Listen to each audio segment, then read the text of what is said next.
Rev Dr. J.W. Morrison, Theologist, Central Coast, New South Wales, Australia. Thank you for joining me. Say good day to little Hank. Okay. That's my daughter's dog. All right. You've come out of your relationship. It took some time for it to manifest the way that it did. You didn't want it to end up the way that it did. But it ended up the way that it did for a reason, and that reason was things weren't coming into order. You were being used as supply. There was trouble on the other side of the camp that couldn't be resolved. There was effort towards that happening, but the stress of it all over the period of time wore everybody down, while the family members that were causing the problem were becoming belligerent, putting on manipulative acts, deteriorating terribly, while the person that you were with was trying to work out a strategy to keep their relationship in a healthy way with the people that they're living with and yourself. One of the ways in which that was happening was you staying away from where they lived, because the light that was coming off you and the power was showing to the family members that their grandiose opinion of themselves wasn't quite as grandiose as they thought. And this caused conflict for the person that you're with. Now that makes you responsible for the problems that they're having in the house. People are starting to change jobs and not keeping them, and everything's become upturned via the way probably of the Holy Spirit entering into the darkness of the place that you're in. Or the person's place that you're seeing. Demons are getting unsettled. You've accidentally put a healing service onto your partner just by way of love and affection, and they've manifested. Don't ever do that to me again, after squealing and wailing as demons were leaving. And this might not be uncommon for you. It's not uncommon for me. I'm used to it. You agree not to throw a healing service again. But you will sit and listen to the cards being read. That gets taken away from you. Everything seems to diminish once the trouble starts with the family members. And it's like a plan. It's like a plan that's been spiritually put in place for things to work this way every time this person that you're with finds a partner. And as the relationship wears on, as things start to go backwards instead of going forwards, as it's at the point where you should be tying together, you start to realize that there's some things that are seriously amiss. There's no interest in your work from this person. There's no interest in your sport. There's no interest in yourself. They're just turning up at the appointed time, and you're being used as supply. Now, that's okay. You've got no problem with that up until a point where you realize that that's really all you are. So what that means is if your supply stops, at some point they're going to go. It's just how it works. And it would work the same for you, probably, depending on how empathetic you are. You look at the family and you see that there is empathy in the family, but on the other side of the family there's absolute hostility and narcissism and dark triad incremental behavior being swung to and fro throughout the members.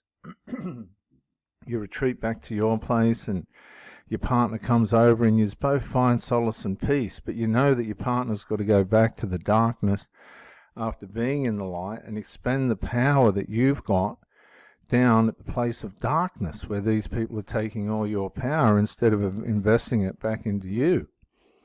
And you're starting to feel ripped off. You're starting to see how this supply idea works. They come, they get your supply and your light and your power, and then they take it back to the grandiosos and expel it there. It's quite obvious, but it's quite negligent. It's quite clever how it's done. If you're not on to the fact that you're just a means of supply, this can go on for years and years. And when you get to my age, or when you're above 35, 40, 45, 50, 55, 60, you ain't got time for people that are half-hearted. And so you're looking at this and you're going, this ain't reciprocal. Yeah, okay, the sex is there. I wouldn't say, it's all that good, but it's there. The person's coming and going. It wouldn't hurt you to be able to go down and have a cup of tea, but that's not on because your energy just doesn't work there and you know it. You've realized that now. You don't want to be a part of it and you're waiting for something to happen. Nothing happens. By this time, everybody's worn out with it.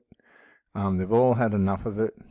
You're gone into some kind of trauma, but you're not letting on. You're trying to hang on. Things are changing in the relationship. It's time for it to either go forward or backward. It's a fickle part. You're trying to push in together, but somehow you're going apart. And then all of a sudden, by way of the triangulation, there's a scene, there's a moment, and the relationship crashes. Now, it doesn't crash because of you and your partner. It crashes via the triangulation, via the hostility that was coming from the family members.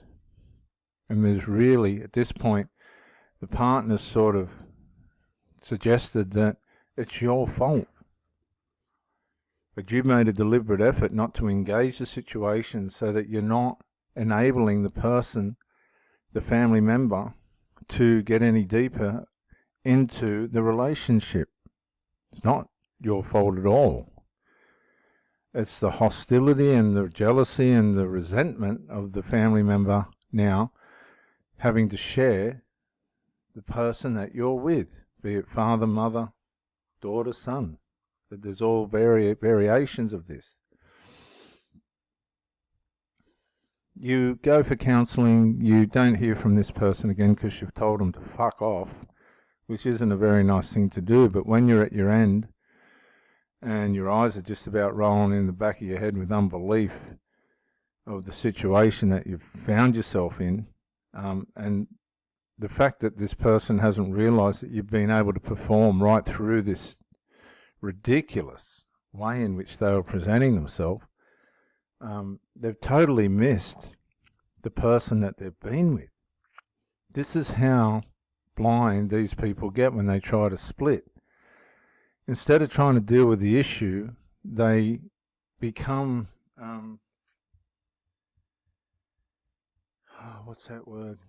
They become multi-personality. They become the personality at home and the personality for the partner, and that's not good for them either. That's got an element of trauma as well, because by the time you split yourself between the two people, you actually forget who you really are. You start to suffer at work, your work starts to get negligent, your health goes downhill. And what I noticed at the end was a lot of smoking and a lot of things just weren't right. There was pressure coming from somewhere or something was going on, but it wasn't mirroring the relationship we were having, and that was sort of the last straw for me. But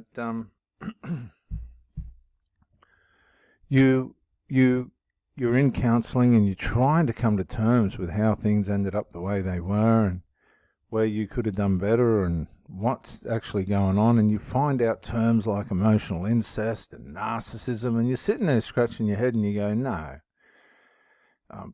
borderline personality disorder and all this other stuff. So you get home and you start hacking into the information on it, and all of a sudden you're starting to go, oh gosh, wow.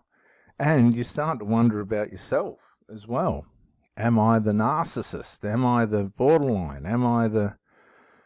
What did I do? How could I have done better? And you're trying to find your way through this breakup so that when you come out of the post-mortem and the burial of it all, you're a better person. You don't want to break up with people at this age. You're too old. 30, 40, 50, 60. You haven't got room in your life to be fart-assing around with losing relationships that, on the surface were perfectly fine.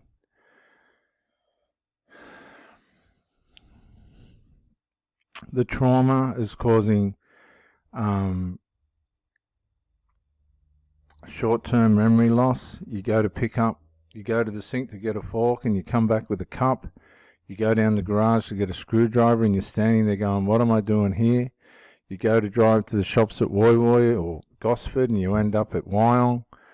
You forget appointments. You give in to people that are trying to put it over you more easily.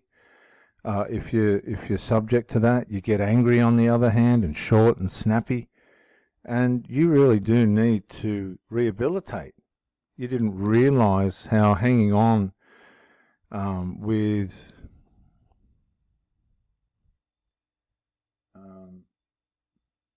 tolerance was actually causing you mind damage, and your partner as well. Unresolved was such a necessary part for that relationship to work, and it just did not get delivered the way that it should. Everybody suffered. You presented yourself with the tolerance. You showed this person that you were fair income, and it just didn't come off. And they retreat back into the shadows. So where did all your light go? Where did all your light go? It went down the tubes.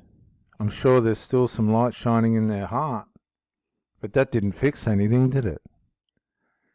That means that the value for the unresolved was more important than the relationship. This is Rev Dr. J.W. Morrison, theologist, Central Coast, New South Wales, Australia. Thank you for joining me, and bye for now.